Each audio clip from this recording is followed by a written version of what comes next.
Hello students, welcome to Telugu officers channel. ఇవాళ మనం July 8వ తేదీకి సంబంధించిన కరెంట్ అఫైర్స్ చూద్దాం.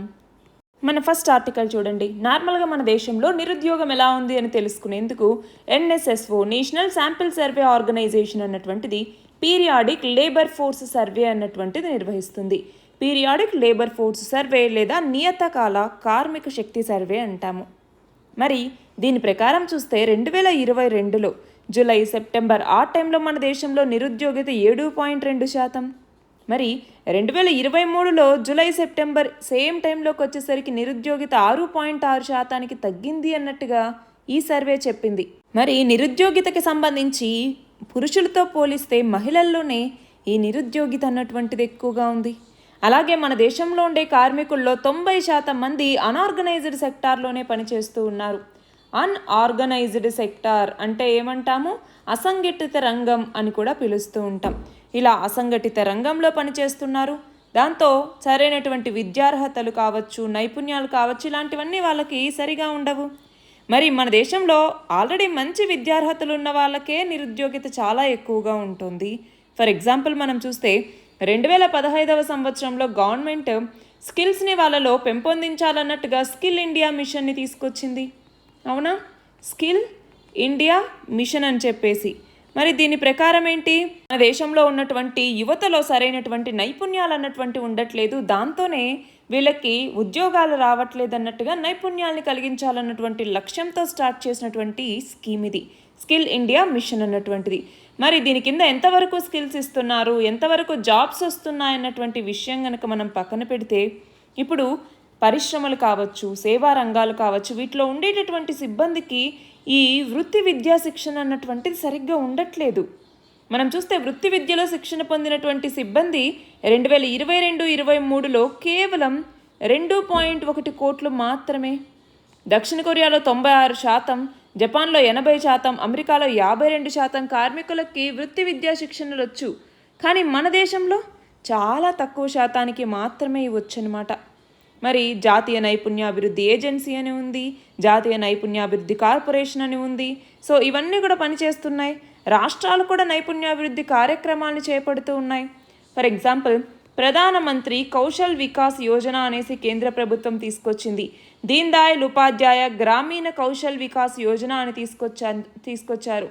అలాగే నేషనల్ అప్రెంటిస్ ప్రోగ్రామ్ అనేసి ఇలాంటివన్నీ కూడా తీసుకొచ్చి నైపుణ్యాభివృద్ధిని ఇస్తూనే ఉన్నారు.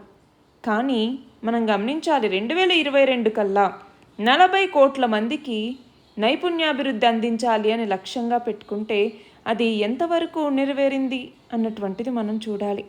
అంతేకాదు, కొంతమందికి ఏమైందంటే ఆల్రెడీ శిక్షణ ఇచ్చి మళ్ళీ వాళ్ళకి పునఃశిక్షణ ఇవ్వటం వల్ల వాళ్ళ యొక్క నైపుణ్యాలని మెరుగుపరచటం ఇవన్నీ చేశాము అనేసి గవర్నమెంట్ చెప్తూ ఉన్నా కూడా మరి ఎంతవరకు వాళ్ళకి ఉద్యోగాలు అన్నటువంటివి లభించాయి అన్నటువంటిది ఇక్కడ క్వశ్చన్ మార్క్.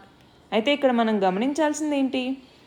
మనకి సాంకేతికంగా అలాగే వృత్తి విద్యాపరంగా శిక్షణకి సంబంధించి ప్రధాన లోపం ఏంటి అంటే పరిశ్రమలతో వాటిని అనుసంధానించకపోవటం.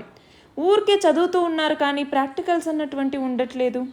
ఫర్ ఎగ్జాంపుల్, చదువుకున్నటువంటి టైంలోనే శిక్షణ కాంట్రాక్టులు పొందినటువంటి సంస్థలు వ్యక్తులకి సంబంధించి ఏవైనా ఇన్స్టిట్యూషన్స్కి తీసుకెళ్ళచ్చు, వాళ్ళకి అక్కడ ఇంటర్న్షిప్ ట్రైనింగ్ లాంటివి ఇప్పించవచ్చు. దానివల్ల ఏమవుతుంది? వాళ్ళకి దానికి కావాల్సినటువంటి స్కిల్స్ అన్నటువంటివి పెరుగుతాయి. అంటే మన విద్యా విధానంలో ఇంకా మార్పులు అన్నటువంటివి రావాలి. విద్యా రంగానికి సరైనటువంటి నిధులు అన్నటువంటివి అందించాలి. అప్పుడే మన భారతదేశంలో ఉద్యోగాలు అన్నటువంటివి వస్తాయి, నైపుణ్యత అన్నటువంటిది కూడా పెరుగుతుంది అనేసి ఈ ఆర్టికల్.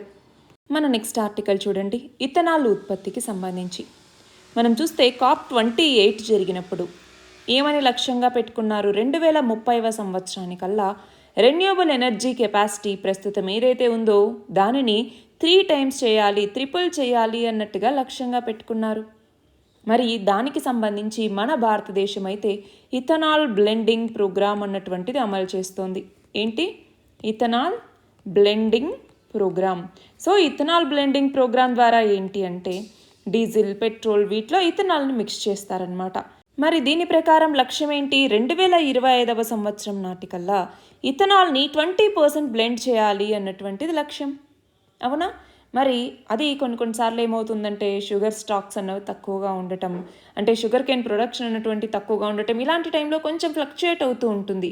మరి ఆ నేపథ్యంలో మొక్కజొన్నల మీద కూడా డిపెండ్ అవ్వచ్చు. అసలు ఇక్కడ ఇథనాల్ బ్లెండింగ్ అంటున్నాం. ఇథనాల్ అన్నటువంటిది ఏంటి? ఇది ఒక ఆర్గానిక్ కాంపౌండ్ అన్నమాట. క్లియర్గా కలర్లెస్గా ఉంటుంది, లిక్విడ్గా. మరి ఇది మండే స్వభావం కలిగినటువంటిది.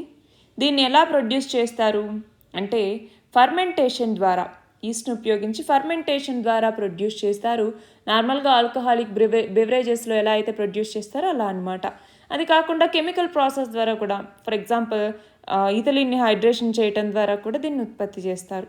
మరి ఈ ఎథనాల్ని బివరేజెస్ గాను, ఫ్యూయల్గా, బయోఫ్యూయల్ గాను, అలాగే ఇండస్ట్రియల్ సాల్వెంట్ గాను, మెడికల్ వాటికి యూజ్ చేస్తారు.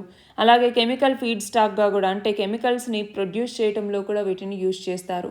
ఇలాగా చాలా యూజెస్ అన్నటువంటివి మనకు ఉన్నాయన్నమాట. మరి దీనివల్ల మనకున్నటువంటి సిగ్నిఫికెన్స్ ఏంటి? ఇప్పుడు ఇథనాల్ అన్నటువంటిది ఫ్యూయల్స్లో కలపటం గురించి ఇక్కడ మాట్లాడుతున్నారు. అందులో మొక్కజొన్నని కూడా వాడచ్చు అన్నట్టుగా, అంతేనా? మరి ఈ నేపథ్యంలో సిగ్నిఫికెన్స్ ఏంటి అంటే మనం గమనించాలి. ప్రస్తుతం అయితే 10% కన్నా ఇథనాల్ ఎక్కువగా ఉంది పెట్రోల్ని యూజ్ చేయటంలో. కానీ ఆయిల్ ఇంపోర్ట్స్ని తగ్గించడానికి ఇది ఉపయోగపడుతుందా? ఆయిల్ ఇంపోర్ట్స్, అలాగే పెట్రోల్ కన్నా కూడా కాస్ట్ అన్నటువంటిది తక్కువ అనమాట. అంతేకాదు ఇది క్లీన్ ఎనర్జీ, అంతేనా? ఇథనాల్ని మనం చూస్తే ఒక్క ఈ షుగరు వీటి నుంచి మాత్రమే కాకుండా ఫామ్ రెసిడ్యూస్ నుంచి కూడా తీసుకోవచ్చు. ఇలా మొక్కజొన్న వీటి దగ్గర నుంచి కూడా తీసుకోవచ్చు. అలాగే మనకి మొలాసిస్ ఇలాంటి వాటి నుంచి కూడా తీసుకోవచ్చు. సో దాని ద్వారా ఏమవుతుంది, ఫార్మర్ ఇన్కమ్ పెరగటానికి కూడా ఇది ఉపయోగపడుతుంది. కానీ ఇక్కడ గమనించాలి, మనకి ఫుడ్ ప్రైసెస్ ఇష్యూ ఒకటి ఉంది. అలాగే షుగర్ కేన్ ఇలాంటి వాటికి సంబంధించి అయితే ల్యాండ్ రిక్వైర్మెంట్, వాటర్ రిక్వైర్మెంట్ ఇలాంటివన్నీ ఉన్నాయి. అలాగే మనకి తినడానికే సరైనటువంటి ఫుడ్ అందరికీ అందించలేనప్పుడు మరి ఆ ఫుడ్ని కాస్త ఫ్యూయల్కి ఎందుకు కన్వర్ట్ చేయటం అన్నటువంటి ఇంకొక వాదన కూడా మనకి నడుస్తుంది. అయితే దీనికి సంబంధించి ఇనిషియేటివ్స్ కొన్ని గుర్తుంచుకోవాలి. ఇందాక చెప్పినట్టుగా ఇథనాల్ బ్లెండింగ్ ప్రోగ్రామ్ అన్నటువంటిది, అలాగే E100 పైలట్ ప్రాజెక్ట్ అనేసి, E100 పైలట్ ప్రాజెక్ట్ ఇందులోకి వచ్చేసరికి ఏంటి అంటే ఈ ఫ్యూయల్ యొక్క ప్రొడక్షన్, డిస్ట్రిబ్యూషన్ వీటికి సంబంధించినటువంటిది ఇది. అది కాకుండా ప్రధానమంత్రి G1 యోజన అంటాం. ప్రధానమంత్రి G1 యోజన అనేసి 2019లో తీసుకొచ్చారు 2G ఇథనాల్ ప్రొడక్ట్స్ని పెంచడం కోసం.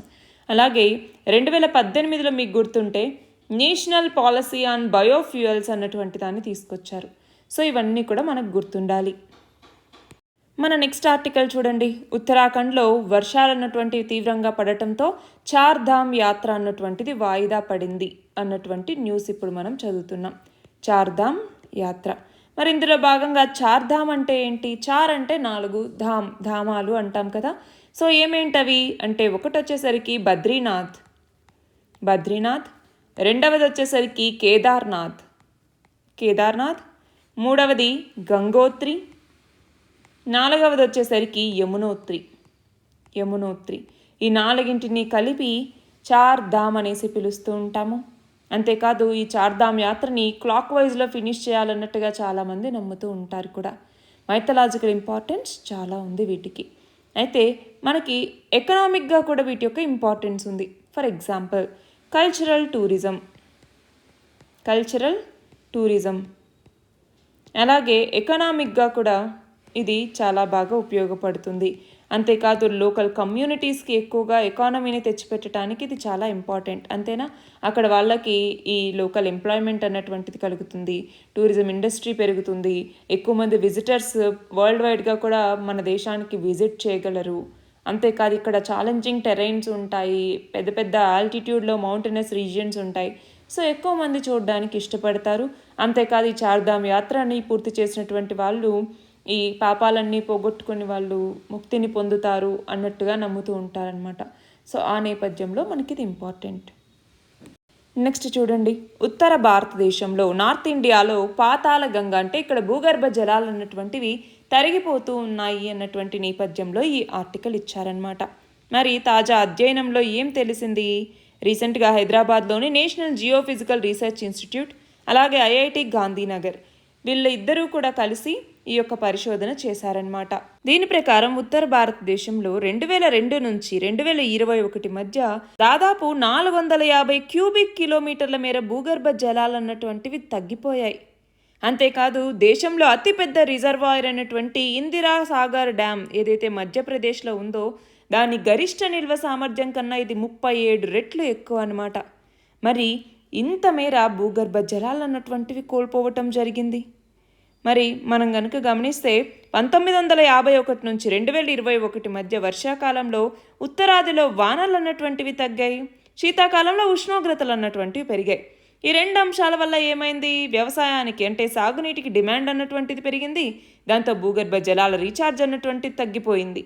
ఆల్రెడీ జలాలు అన్నటువంటివి తగ్గిపోతున్నాయి, మళ్ళీ దాని మీద భారం అనేది పడుతూనే వస్తుంది. దాంతో ఇప్పుడు భూగర్భ జలాలు అన్నటువంటివి మరింత తగ్గిపోయాయి. మరి పెరగాలంటే ఏమవ్వాలి, భూగర్భ జలాలు రీఛార్జ్ అవ్వాలి అంటే తక్కువ స్థాయి వర్షాలు చాలా రోజుల పాటు కురవాల్సి వస్తుంది. అలాగే ఉష్ణోగ్రతలు అన్నటువంటివి కూడా కొంచెం వరకు తగ్గాలి. సో అలాంటి నేపథ్యంలో మనకి ఎందుకంటే ఒకవైపు డిమాండ్ అన్నటువంటిది పెరుగుతోంది నీటికి, భూగర్భ జలాలను ఎక్కువ తోడేస్తూ ఉన్నాము. సో ఎక్కువ నీరు అన్నటువంటిది చేరాలి, ఆ నీరు అన్నటువంటిది ఆవిరైపోకూడదు. అలాంటప్పుడే కదా మనకి ఎక్కువ నిల్వలు అన్నటువంటివి ఉంటాయి. దాని గురించే ఇక్కడ చెప్తున్నారు. మన నెక్స్ట్ ఆర్టికల్ చూడండి. జగన్నాథుడి రథయాత్ర అన్నటువంటిది మొదలైంది. రథాన్ని రాష్ట్రపతి ద్రౌపది ముర్ము లాగారనమాట. అంతేకాదు 53 ఏళ్ల తర్వాత ఒకే రోజు ఇక్కడ 3 సేవలు అన్నటువంటివి నడిచాయి. 10 లక్షల మంది హాజరయ్యారు. అయితే జనం ఎక్కువ అవటంతో అక్కడ ఉక్కపోత ఎక్కువైంది. దాంతో స్పృహ తప్పి పడిపోయినటువంటి వాళ్ళు ఉన్నారు. వాళ్ళ కింద పడిపోయి ఒక భక్తుడు చనిపోయారు కూడా. కానీ యాత్ర అన్నటువంటిది ఆగట్లేదు, ఇవాళ కూడా జరగబోతోంది అన్నట్టుగా ఈ ఆర్టికల్.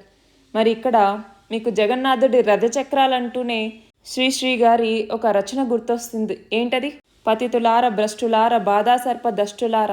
గుర్తుందా అండి మీకు? వస్తుంది కదా మధ్యలో, వస్తున్నాయి జగన్నాథ రథచక్రాలు. గుర్తొస్తుందా అండి మీకు కూడా ఇది? నెక్స్ట్ చూడండి. ఆయుష్మాన్ భారత్. ఆయుష్మాన్ భారత్ ప్రధానమంత్రి జన్ ఆరోగ్య యోజన అని పిలుస్తూ ఉంటాము. దీని ద్వారా ఇప్పుడు ఈ ఆరోగ్య బీమా పథకం కదా, ఇన్సూరెన్స్ స్కీమ్ ఇది. దీని ప్రకారం 5 లక్షల రూపాయల ఆరోగ్య బీమాను అందిస్తూ ఉన్నారు ఇప్పటిదాకా. మరి దీనిని 10 లక్షల రూపాయలకి పెంచబోతూ ఉన్నారు. అంతేకాదు రాబోయే 3 ఏళ్లలో ఈ పథకం కింద లబ్ధి పొందే వాళ్ళ సంఖ్యని కూడా 2 చేయబోతున్నారు అన్నట్టుగా ఈ ఆర్టికల్. సో మనకి ఇక్కడ ఆయుష్మాన్ భారత్ స్కీమ్ గురించి మాత్రమే తెలియాలి. సో ఆయుష్మాన్ భారత్ స్కీమ్ ఏంటి అంటే ఒక హెల్త్ ఇన్సూరెన్స్ స్కీమ్ ఇది. సో దీని ద్వారా కనుక మనం చూస్తే 70 ఏళ్ళు లోపల ఉన్నటువంటి వాళ్ళకి ఇది ఇప్పుడు వర్తిస్తుంది. మరి 70 ఏళ్ళు పైబడినటువంటి వాళ్ళకు కూడా దీన్ని విస్తరించబోతున్నారు అన్నట్టుగా ఆలోచిస్తూ ఉన్నారు. అయితే దీని కింద ఆరోగ్య బీమాని ఎంత పర్ ఫ్యామిలీ 5 లక్షల రూపాయలని అందించడం జరుగుతుంది. నెక్స్ట్ చూడండి. తెలంగాణ ప్రభుత్వానికి 4000 మెగావాట్ల ఉత్పత్తి కేంద్రాలని పొలాల్లో బీడు భూముల్లో ఏర్పాటు చేయడానికి కేంద్రం అనుమతినిచ్చింది. మరి దేని కింద అనుమతినిచ్చింది అంటే పిఎం కుసుమ్ అన్నటువంటి స్కీమ్ కింద. ఏంటి పిఎం కుసుమ్? ప్రధానమంత్రి కిసాన్ ఊర్జా సురక్ష ఏవం ఉత్తన్ మహాభియాన్ అనేసి పిలుస్తూ ఉంటాం. మరి ఈ పథకం కింద వివిధ రాష్ట్రాలు విద్యుత్ ప్లాంట్లను ఏర్పాటు చేసుకుంటే దానికోసం కేంద్ర ప్రభుత్వం తన యొక్క సహాయ సహకారాలను అందిస్తూ వస్తోంది. మరి ఇక్కడ మనం గమనిస్తే ఈ పిఎం కుసుమ్ కింద కేంద్రం 3 రకాలుగా విద్యుత్ ఏర్పాటుకి సహకారాలు ఇస్తుందన్నమాట. అందులో కాంపోనెంట్ ఏ అనేసి, కాంపోనెంట్ బి అని, కాంపోనెంట్ సి అనేసి ఇలా 3 రకాలు ఉంటాయి. అంటే కాంపోనెంట్ ఏ కింద ఏంటి అంటే చూడండి, బీడు భూముల్లో లేదంటే సాగు చేసే పొలాల్లో ఒక్కొక్క రైతు లేదంటే రైతు సంఘం 500 కిలోవాట్ల నుంచి 2 మెగావాట్ల ఉత్పత్తి సామర్థ్యం ఉండే సౌర విద్యుత్ ప్లాంట్ని కనుక పెట్టుకుంటే అప్పుడు సబ్స్టేషన్కి అది 5 కిలోమీటర్ల పరిధిలో ఉండేలాగా చూసుకోవాలి. సాగు భూముల్లో సౌర ఫలకాలను ఏర్పాటు చేసి వాటి కింద మనం కావాలి అనుకుంటే పంటల్ని కూడా వేసుకోవచ్చు. అక్కడ ఉత్పత్తి అయినటువంటి విద్యుత్ని డిస్కంలు యూనిట్కి ఇంత చెల్లించి కొనండి అన్నట్టుగా రాష్ట్ర విద్యుత్ నియంత్రణ మండలికి ఆదేశాలు అన్నటువంటివి వస్తాయి. సో ఆ కరెంటును కొన్నందుకు డిస్కంలకి ప్రోత్సాహక రాయితీలు ఇస్తారు. దానివల్ల రైతులకి అక్కడ డబ్బు అన్నటువంటిది వస్తుంది. అలాగే కాంపోనెంట్ బికి వచ్చేసరికి ఏంటి, మన దేశంలో 17.5 లక్షల వ్యవసాయ బోర్లకి సౌర విద్యుత్ ఏర్పాటు చేయాలన్నటువంటి దీని కింద లక్ష్యం. మరి ఇప్పుడు మనం చూస్తే తెలంగాణలో 24 గంటలు వ్యవసాయ బోర్లకు ఉచితంగా నీరుస్తున్నారు కాబట్టి తెలంగాణ ప్రభుత్వం దీన్ని ఉపయోగించుకోవటానికి ముందుకు రావట్లేదు. అలా కాకుండా కొండ ప్రాంతాలు, మారుమూల అటవీ ప్రాంతాలు, సాధారణంగా కరెంట్ లేని చోట 400 బోర్లకి దీన్ని ఏర్పాటు చేసుకోవటానికి అనుమతి ఇవ్వండి అన్నట్టుగా ఆల్రెడీ కేంద్రాన్ని కోరితే కేంద్రం తెలంగాణకు అనుమతి ఇచ్చింది. కాంపోనెంట్ సికి వచ్చేసరికి ఏంటి, నార్మల్గా వ్యవసాయ బోర్లకి ఈ సౌర విద్యుత్ ఏర్పాటు చేసుకుని ఉపయోగించుకోగా మిగిలిన విద్యుత్ని విద్యుత్ లైన్లకి అనుసంధానం చేస్తారనమాట. సో దీని కింద ప్రతి బోర్కి విడివిడిగా సౌర విద్యుత్ పెట్టడానికి రైతులు కూడా అంత ఆసక్తి చూపించరు కాబట్టి 5 నుంచి 10 బోర్లకు ఒక ట్రాన్స్ఫార్మర్ దగ్గర ఫలకాలు ఏర్పాటు చేసి అక్కడ ఉత్పత్తి అయ్యే విద్యుత్ని ఇటు విద్యుత్ లైన్లకు అనుసంధానిస్తే ఎక్కువ లాభం అన్నటువంటిది వస్తుంది. సో ఇలా ఫలకాల ఏర్పాటుకు అయ్యేటటువంటి వ్యయంలో రాయితీల్లో 30% కేంద్రం ఇస్తుంది, ఇంకో 30% రాష్ట్ర ప్రభుత్వాలు ఇవ్వాలి, ఇంకో 40% రైతులు లేదంటే రైతు సంఘాలు పెట్టుకుంటారనమాట. నెక్స్ట్ చూడండి, మన దేశంలో పేదరికం తగ్గింది అన్నట్టుగా ఆర్థిక మేధో సంస్థ అయిన national council of applied economic research అన్నటువంటిది రీసెంట్గా ఇచ్చిన అధ్యయన పత్రంలో చెప్పిందనమాట. 2011-12లో మన దేశంలో 21.2% పేదరికం ఉంటే 2022-24 మధ్య అది 8.5%కి పరిమితమైపోయింది. మరి దీనికి సంబంధించి rethinking social safety nets in a changing society అన్నటువంటి పేరుతో ఈ పత్రాన్ని ఇచ్చారనమాట. నెక్స్ట్ చూడండి, బాలీవుడ్ హీరో అయినటువంటి షారుఖ్ ఖాన్ ఈయన ప్రతిష్టాత్మక 77వ లోకర్నో ఫిల్మ్ ఫెస్టివల్లో జీవిత సాఫల్య పురస్కారాన్ని దక్కించుకున్నారు. అంతేకాదు పార్డో అలా కెరియరే ఆస్కోనా లోకల్నో టూరిజం అన్నటువంటి అవార్డుతో ఈయన్ని సత్కరించబోతూ ఉన్నారు. నెక్స్ట్ చూడండి, తెలంగాణ రాష్ట్ర ముఖ్య ఎన్నికల అధికారిగా సి సుదర్శన్ రెడ్డి ఈయన నియమితులయ్యారన్నమాట. అలాగే భారత వార్షిక ఆయుధ ఉత్పత్తి రికార్డు స్థాయికి చేరింది. 2022-23లో మన దేశంలో ఆయుధ ఉత్పత్తి విలువ 108,684 కోట్లుంటే 2023-24లో అది 16.8% పెరిగింది. 1.27 లక్షల కోట్లకు అది చేరింది కూడా. నెక్స్ట్ చూడండి, తమిళనాడుకి చెందినటువంటి 31 ఏళ్ల చెస్ క్రీడాకారుడైన శ్యామ్ నిఖిల్ ఈయన 8వ గ్రాండ్ మాస్టర్గా భారత్లో ఇటీవల వార్తల్లో నిలిచారు. అంటే 85వ గ్రాండ్ మాస్టర్. ప్రపంచంలో తొలిసారిగా జన్యు మార్పిడి చేసినటువంటి పంది మూత్రపిండాన్ని అమర్చుకున్నటువంటి రిచర్డ్ రిక్ స్లేమాన్ ఇతను రీసెంట్గా ఆకస్మికంగా మృతి చెందారు. మరి ఈయన ఏ దేశస్థుడు అంటే అమెరికాకి సంబంధించిన వ్యక్తి. సుప్రీంకోర్టు బార్ అసోసియేషన్ అధ్యక్షుడిగా ఇటీవల ఎవరు ఎన్నికయ్యారు అంటే కపిల్ సిబల్. ఇవి ఇవాల్టి ఇంపార్టెంట్ ఆర్టికల్స్. PDF లింక్ డిస్క్రిప్షన్లో ఉంది, మీరు అందులో చూడొచ్చు. All the very best and thank you very much.